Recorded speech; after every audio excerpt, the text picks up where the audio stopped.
يعني بتصدق يا عمو كل يوم بالليل عم ننام بردانين وجوعانين.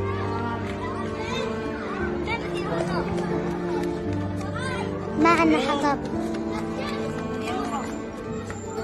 وأنا بابا شهيد قبل ما يموت كان عنا عطول حطب، كان يدفينا عطول، كنا دفيانين على زمان بابا. بس هلا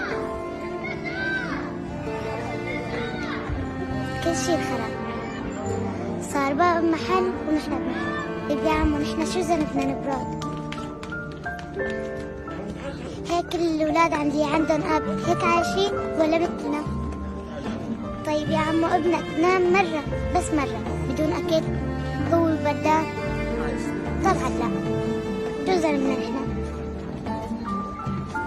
كل الأولاد اللي عندهم أمهات عطولها بيناموا دفيانين.